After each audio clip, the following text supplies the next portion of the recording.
Bismillahirrahmanirrahim, dear students, Naveed Sabri here. 13th of May 2024 Monday के don editorials को analyse करेंगे। उसमें सबसे पहला है स्पेंडिंग रिस्ट्रिक्शंस, यानी कि खर्च करने पे पाबंदियां। ये असल में क्या है? ये है कि आईएमएफ ने हमारी फेडरल गवर्नमेंट जो पहले ही माशाल्लाह पैसों की कमी का शिकार है, उसके ऊपर ये पाबंदी लगाई है कि कोई भी अपने जो कमिंग बजट है उसमें कोई भी डेवलपमेंटल प्रोजेक्ट शुरू नहीं करेगी, और कोई भी किसी भी किस्म का कोई पब्लिक सेक्टर डेवलपमेंट प्रोग्राम वो नहीं करेगी। ये है इसका बेसिक क्रक्स। अब आगे चलते हैं कि बात ये शुरू तो यहीं से हुई, लेकिन अब आगे कुछ फैक्ट्स एंड फिगर्स हैं जो हमारा एडिटर जो है ना वो ये दे रहा है फैक्ट्स एंड फिगर्स। और वो कह रहे हैं कि हमारा जो फाइनेंशियल एंड इकोनॉमिक क्राइसिस है वो लिंगर ऑन कर रहा है, वो चलता जा रहा है। और हमारा जो फेडरल इंफ्रास्ट्रक्चर का जो डेवलपमेंट का बजट है वो रुपीज 353 बिलियन तक गिर गया है, जो कि हमारे टोटल जीडीपी का 0.4% बनता है पिछले 10 महीनों में। ठीक है, पिछले 10 महीनों में यानी कि अप्रैल तक, पिछले जुलाई से लेकर इस अप्रैल के एंड तक 10 महीनों में इतना हमने कम स्पेंडिंग की है। यानी कि आप जरा गौर करें कि no new schools, no new hospitals, no new roads, मतलब कोई भी नया पब्लिक सेक्टर का काम नहीं होगा। ठीक है, तो आप जरा गौर करें कि किस तरह से ये सारे फिर कंट्री के मामला चलेंगे। और आईएमएफ ने असल में एक गोल दिया है गवर्नमेंट को, अपने स्टैंड बाई प्रोजेक्ट, जो स्टैंड बाई एग्रीमेंट है ना, स्टैंड बाई एग्रीमेंट कौन सा है कि वो आईएमएफ का वो 3 बिलियन का एग्रीमेंट के जिसके ऊपर अभी बातचीत चल रही है कि उन्होंने हमें वो $3 बिलियन देना है या नहीं देना। $3 बिलियन है या रुपीज है, मैं एक दफा चेक करूं। 3 billion dollar, yes, short term $3 billion है। अच्छा, अब ये जो $3 बिलियन आईएमएफ से कर्ज लेने के लिए जो बातचीत चल रही है, उसके ऊपर आईएमएफ ने पहली रिस्ट्रिक्शन ये लगाई है कि आपने प्राइमरी बजट सरप्लस देना है। अच्छा, अब यहाँ पे थोड़ा सा मैं आपको इस बात का वो दे दूं, एक हिंट दे दूं कि प्राइमरी बजट क्या होता है। प्राइमरी बजट का मतलब वो बजट है जो कि जून के महीने में आता है।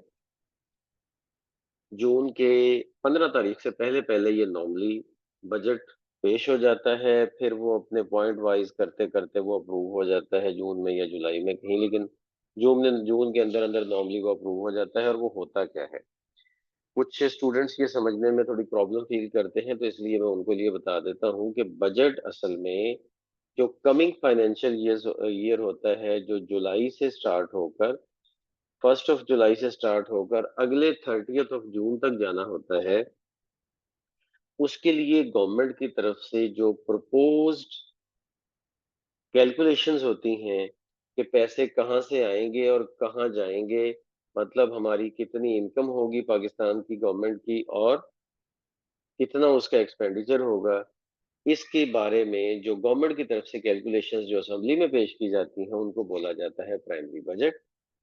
ये प्राइमरी बजट इसलिए बोला जाता है क्योंकि ये सिर्फ यही एक बजट नहीं होता, बल्कि गवर्नमेंट अपने अंडर जो चीजें हैं उनमें प्लस माइनस बाद में भी करती रहती है, लेकिन वो बहुत लंबा चौड़ा प्लस माइनस नहीं होता, वो बहुत लिमिटेड लेवल पे होता है। और उसके लिए भी मंजूरी लेनी पड़ती है पहले पार्लियामेंट से।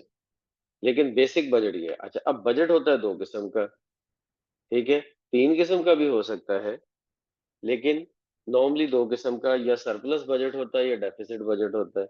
सरप्लस बजट ये होता है कि जिसमें गवर्नमेंट ये शो करे कि हमारी इनकम ज़्यादा है, हमारा एक्सपेंडिचर कम है, वो सरप्लस बजट है। जब गवर्नमेंट ये शो करे कि हमारी इनकम कम है, हमारा खर्चा ज़्यादा है, तो ये डेफिसिट बजट है, ठीक है? और अगर गवर्नमेंट ये शो करे कि जितनी हमारी इनकम है, उतना ही हमारा खर्चा है, जो कि कम होता है, बहुत कम ऐसे होता है। थोड़ा-सा भी 1 मिलियन भी एक्स्ट्रा करे, तो वो नॉर्मली सरप्लस बजट ही देने को प्रेफ़र करती है हर गवर्नमेंट। लेकिन अगर बराबर-बराबर कभी शो करना हो, तो उसको हम कहते हैं कि ये बैलेंस्ड बजट है, ये इक्वल बजट है, राइट? अच्छा, अब ये जो आईएमएफ ने रिस्ट्रिक्शन लगाई है कि जी आपने बजट सरप्लस देना है, यानी कि बजट में कुछ ऐसे खर्चे, इतने बेसिक खर्चे जो हैं, वो डालने ही नहीं हैं कि जिससे कि बजट का जो खर्चा है, मतलब जो एक्सपेंडिचर है बजट के अंदर, वो ऊपर चला जाए, ठीक है? तो इसलिए आप ये समझ लें कि अब जो मेजर पोर्शन हमारा पीएसडीपी का है, पीएसडीपी का मतलब होता है पब्लिक सेक्टर डेवलपमेंट प्रोग्राम्स, यानी कि पूरे साल अगले में जो भी कोई स्कूल्स, कॉलेजेस, हॉस्पिटल्स, ठीक है? कोई भी, मतलब किसी गवर्नमेंट के स्कूल में, कॉलेज में कोई कमरा रिपेयर होने वाला है, कोई कोई कहीं पे मोटर लगने वाली है, कोई भी छोटे से छोटा और बड़े से बड़ा नया काम जो होता है, वो सारा इसी प्रोजेक्ट में आता है, पब्लिक सेक्टर डेवलपमेंट प्रोग्राम में। कहीं पे किसी हॉस्पिटल में देखा जा रहा है कि बेड्स कम हैं, तो बेड्स लाए जाएँगे, कोई बेड्स टूट गए हैं, तो नए बेड्स लाए जाएँगे। ये सारे पीएसडीपी के अंदर होते हैं, और आईएमएफ ये कह रहा है कि अगले पूरे साल में ऐसा कुछ नहीं आपने करना, तो जाके तो हम अपना ये जो $3 बिलियन डॉलर का कर्जा है ये देंगे, अदरवाइज़ हम नहीं देंगे, ठीक है? तो अब ये फैक्ट्स एंड फिगर्स भी लिखी हुई हैं, ठीक है? तो आप अब मतलब वो गवर्नमेंट अपना, और ये मेजर मेजर किस्म, मतलब ये नहीं है कि वो बिल्कुल ज़ीरो हो जाएगा पीएसडीपी, क्योंकि देखिए पीएसडीपी में कई हेड्स होते हैं। एक तो न्यू प्रोजेक्ट शुरू करने होते हैं, दूसरे जो एग्जिस्टिंग प्रोजेक्ट्स होते हैं, उन पे भी खर्चा होना होता है। अब देखिए ना, एक फॉर एग्जांपल एक हॉस्पिटल बन रहा है, उस हॉस्पिटल बनते हुए 1 साल हो गया, उस पे कुछ खर्चा तो पिछले साल में हो गया, अब कुछ खर्चा अगले बजट में होना है, तो वो भी पीएसडीपी में से ही आना है, ठीक है? तो जो मौजूदा प्रोजेक्ट होते हैं, वो भी पीएसडीपी में ही आते हैं। वो भी इसी में आते हैं, तो उनको भी कम करने का आईएमएफ कह रहा है। तो बहरहाल ज़ीरो करने का तो नहीं कह रहा, लेकिन इतना कम करने का कह रहा है कि कोई न्यू प्रोजेक्ट प्रोजेक्ट तो स्टार्ट नहीं हो सकता कभी भी, छोटे से छोटा भी, लेकिन जो एग्जिस्टिंग प्रोजेक्ट्स हैं, वो अगर कंप्लीट हो जाएँ तो बड़ी बात है, अदरवाइज़ उन्हें भी रोकना पड़ेगा। इस तरह से करके कुछ आईएमएफ जो है वो इस दफा डिमांड कर रहा है, और साथ उसने ये भी कहा है कि वो $3 बिलियन डॉलर कर्ज देगा ही उस सूरत में कि जब ये हो जाएगा। और ये भी हमें पता है कि हमें न्यू प्रोजेक्ट स्टार्ट करने बहुत ज़रूरी हैं, और साथ ज़ाहिर है ज़रूरी इसलिए होते हैं कि पब्लिक वेलफेयर का कोई काम होगा, तो ही लोगों की सहूलत के लिए, अब ज़ाहिर है हॉस्पिटल्स हैं, स्कूल्स, कॉलेजेस हैं, रोड्स हैं, ठीक है? और बहुत सारे ऐसे मामलात होते हैं गवर्नमेंट के, और साथ ही हमारा एडिटर हमें याद दिला रहा है कि अभी 2022 के जो फ्लड्स आए थे, अभी उनकी बहाली का काम जो चल रहा है, उसके ऊपर बहुत सारा पैसा अभी तक लग रहा है, और बहुत सारा ऐसा काम है जो अभी तक भी होना बाकी है, तो वो किधर जाएगा, वो कैसे होगा, इसका कुछ समझ नहीं आ रही। अच्छा, और फिर दूसरी बात ये है कि आईएमएफ जो ओवरऑल पाकिस्तान से चाह रहा है कि इस बजट में जो एक्सपेंडिचर है, गवर्नमेंट का अपना एक्सपेंडिचर है, वो भी 163 बिलियन से 183 बिलियन के दरमियान में ले आए, ताकि वो इस शॉर्टफॉल को पूरा किया जा सके। हाँ, ये बात तो अपनी जगह पे ठीक है कि गवर्नमेंट की स्पेंडिंग कम होनी चाहिए। गवर्नमेंट का जो अपने ऊपर खर्चा है, गवर्नमेंट चलाने पे खर्चा है, वो कम होना चाहिए, और वो जितना भी कम हो जाए उतना ही अच्छा है, क्योंकि वो तो ज़ाहिर है कि गवर्नमेंट के अपने तनख्वाहों और अपने ही उनके जो अखराजात होते हैं, जो कि अय्याशियाँ होती हैं, उन्हीं के ऊपर लगता है। उनको कम होना चाहिए। ठीक है। अच्छा, और इसके बाद ये सारी पाबंदियां वगैरह जो है ना वो इस स्टैंड बाय एग्रीमेंट के लिए हैं, जो कि अभी आईएमएफ की तरफ से आने की उम्मीद है। और ये उम्मीद ही गवर्नमेंट को थोड़ी सी है कि जी कोई पैसे आएंगे कहीं से तो हम कहीं अपने खर्चे पूरे करने के काबिल होंगे या कुछ बेसिक चीजें चलाने के काबिल होंगे। अ, और एक और भी उम्मीद है कि अगर हम अब आईएमएफ की जो रिस्ट्रिक्शंस हैं उन्हें अगर हम पूरा कर कर कर गए तो फिर आईएमएफ हमें और पैसे भी देने के लिए मान सकता है। ये है असल टारगेट इस वक्त गवर्नमेंट का। तो पाकिस्तान ने कमिटमेंट तो कर ली है कि हम अपना प्राइमरी बजट सरप्लस देंगे, और उसमें मतलब इक्वल टू 1% ऑफ जीडीपी इसमें जो है ना वो हम रखेंगे for the next year, for the next financial year.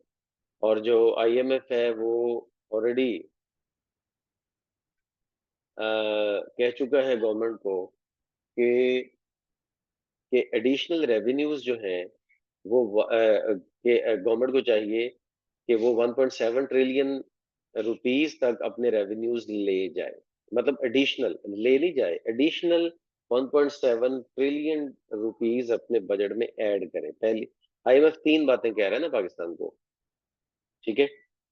IMF तीन बातें कह रहा है। पहली बात तो ये है कि अपना जो फंड्स बढ़ाएं।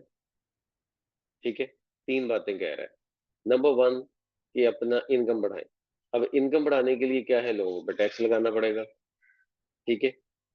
लोगों पे टैक्स लगाना पड़ेगा। अब वो टैक्स डायरेक्ट इनकम के ऊपर टैक्स हो, या आम चीजों के ऊपर टैक्स हो, या वापडा के थ्रू बिजली के ऊपर टैक्स हो, या गैस के ऊपर टैक्स हो, किसी भी तरह से है गवर्नमेंट तो टैक्स ही लगा के अपना रेवेन्यू बढ़ा सकती है ना। या फिर गवर्नमेंट अपनी रिमिटेंसेस बढ़ाएगी। रिमिटेंसेस जो बाहर से पैसा आना है वो पाकिस्तान में अब बहुत ही रुका हुआ है, बहुत ही कम आ रहा है। ठीक है, क्योंकि गवर्नमेंट के ऊपर लोगों को एतबार नहीं है। राइट। अच्छा, जो लोग अपने जो बाहर पाकिस्तानी गए हुए हैं वो भेजते हैं, वो रिमिटेंसेस होती है ना। तो मतलब आईएमएफ तीन चीजें कह रहा है। एक तो ये कि अपना इनकम बढ़ाएं, एडिशनल 1.7 ट्रिलियन रुपीस अपने रेवेन्यूज में ऐड करें। दूसरा दूसरा गवर्नमेंट कह रहा है, दूसरा आईएमएफ कह रहा है कि अपने डेवलपमेंट एक्सपेंडिचर कम करें। मतलब जो जितने भी पब्लिक सेक्टर के प्रोग्राम हैं वो कम करें, वो खत्म करें या कम करें। और दूसरी बात यह है कि जो गवर्नमेंट का अपना खर्चा है उसके ऊपर भी कमी लाई जाए। और तीसरी बात आईएमएफ कह रहा है कि पेट्रोलियम के ऊपर टैक्स लगाया जाए, एक्स्ट्रा टैक्स लगाया जाए। और जो पेट्रोलियम के ऊपर टारगेट है वो ये है कि more than 24% to about this year, यानी कि 1.1 ट्रिलियन नेक्स्ट ईयर के लिए वो पेट्रोलियम से, पेट्रोल से टैक्स इकट्ठा करें, सरचार्ज इकट्ठा करें, जो एडिशनल टैक्स। तो ये भी अवाम ही के ऊपर सारा बोझ है, मतलब सारा का सारा बोझ अवाम के ऊपर है। ठीक है। अगर पेट्रोल पे टैक्स लगाना है तो वो भी अवाम ही ने देना है। ठीक है। और अगर कोई और फर्दर टैक्सिंग है तो वो भी अवाम ही ने देने हैं। ठीक है। और ये 24%, मोर देन 24% जब पेट्रोल के ऊपर टैक्स बढ़ेगा तो प्राइस पेट्रोल की कहाँ तक जाएगी, ये एक सोचना बहुत बड़ा टास्क है और गवर्नमेंट के लिए बहुत बड़ा टास्क है। लेकिन थोड़ी बहुत गवर्नमेंट ने जो काफी रेज किए हैं अपना पेट्रोल के ऊपर प्राइसेस, उससे गवर्नमेंट ने थोड़ी बहुत इकोनॉमिक स्टेबिलिटी जो है वो हासिल की है पिछले 2-3 महीनों में। लेकिन ये इकोनॉमिक स्टेबिलिटी बिल्कुल वीक किस्म की है, फ्रेजाइल किस्म की है, क्योंकि ये बहुत कुछ डिपेंड कर रहा है अगले बजट के ऊपर। और जो स्टैंड बाय एग्रीमेंट है इसका, आईएमएफ का, असल उसी के लिए सारी कोशिश हो रही है, और ये $3 बिलियन का है सिर्फ। तो अब पॉइंट ये है, हमारा जो एडिटर है वो इस बात पे कंक्लूड कर रहा है कि ये तो बहुत ही मतलब मुश्किल काम हो जाएगा इस दफ़ा कि गवर्नमेंट जो है वो पब्लिक सेक्टर कोई डेवलपमेंट प्रोग्राम जल्दी शुरू करे, ऐसा कभी भी नहीं हो सकता। और ये जो तनख्वाहों में इज़ाफ़ा हर साल होता है या मुलाज़मीन एक्सपेक्ट करते हैं, ये तो इस दफ़ा पॉसिबल ही नहीं है ना, क्योंकि ये भी डेवलपमेंटल प्रोजेक्ट्स में ही आता है, तो ये पॉसिबल नहीं है। इसके बाद इसमें अगर हम वर्ड देखते हैं तो कंसिस्टेंट का मतलब होता है मुस्तकिल मिजाज यानी कि अ, जो चीज़ कांस्टेंट चल रही हो। लिंगरिंग का मतलब होता है देरपा तो लिखा हुआ है, लेकिन आगे चलता जाने वाला। देरपा भी इसका हो सकता है, लेकिन ये नेगेटिव सेंस में भी ये यूज़ होता है वर्ड। देरपा का मतलब ज़्यादा देर तक रहने वाला। अब ज़्यादा देर तक रहने वाली अगर बुरी चीज़ होगी, तो वो देरपा की बजाय उसको नेगेटिव हम उसमें लेंगे ना, जैसा कि इधर लिखा हुआ है lingering financial and economic crisis, मतलब ऐसा क्राइसिस जो बढ़ता ही जा रहा है। अच्छा जी, आगे जी फिस्कल का वर्ड अक्सर यूज होता है, ये माली के सेंस में आता है, बजटरी सेंस में आता है, फिर उसके बाद है स्लैश का मतलब कम करना। ठीक है। अंडरलाइन का मतलब होता है वाजे करना, नुमाया करना, सामने लेके आना। ये वर्ब है। डिवेस्टेटिंग का मतलब होता है परेशान कुन। रिहेबिलिटेट चंद दिन पहले भी मैंने पॉइंट आउट करवाया था, बहाल करना के सेंस में आता है। इसके बाद रिलैप्स एक अच्छा वर्ब है, यूज कर सकते हैं आप अपनी राइटिंग्स में। चलें आगे चलते हैं जी सेकंड वाले उसमें एडिटोरियल में। और सेकंड एडिटोरियल जो है वो क्लाइमेट अथॉरिटी के हवाले से है कि 2017 में एक पाकिस्तान क्लाइमेट चेंज एक्ट मंजूर हुआ था, जिसके मुताबिक गवर्नमेंट ने क्लाइमेट चेंज अथॉरिटी कायम करनी थी और क्लाइमेट चेंज फंड कायम करना था। क्लाइमेट चेंज फंड का मतलब है कि पैसे क्लाइमेट चेंज की चीज़ों को सेटल करने के लिए पैसे कहाँ से आएंगे। वो जाहिर है कि कुछ फेडरल बजट से आएंगे, कुछ लोग फंडिंग करेंगे, कुछ इंटरनेशनल इदारों से लिए जाएंगे, इस तरह करके।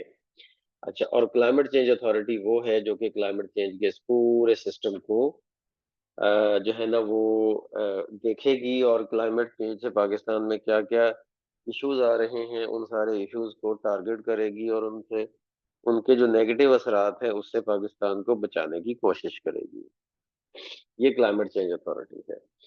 अब 2017 से लेकर अब 7 साल हो गए हैं, और इसके ऊपर कोई भी काम नहीं हुआ था, और ना ये अथॉरिटी बनी ना ये फंड बना। तो अब एक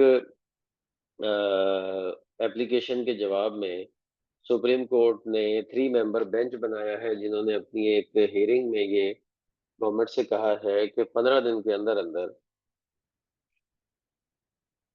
2 हफ्ते के अंदर अंदर आप ये फंड भी बनाएं, ये अथॉरिटी भी बनाएं, दोनों चीजें बनाएं, क्योंकि अब इसको ज्यादा क्लाइमेट चेंज वाली चीजों को ज्यादा लिंगर ऑन करना यह पॉसिबल नहीं है, क्योंकि क्लाइमेट चेंज से बहुत सारे जो है ना वो मसाइल पैदा हो रहे हैं, और जो 2022 का सैलाब था वो भी क्लाइमेट चेंज का एक बड़ा वाज़ेह इंडिकेशन था कि किस तरह से क्लाइमेट चेंज हमारे ओवरऑल एनवायरनमेंट को अफेक्ट कर रहा है।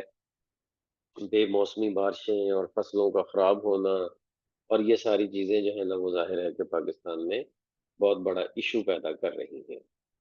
अच्छा, अब इस हवाले से अगर हम देखें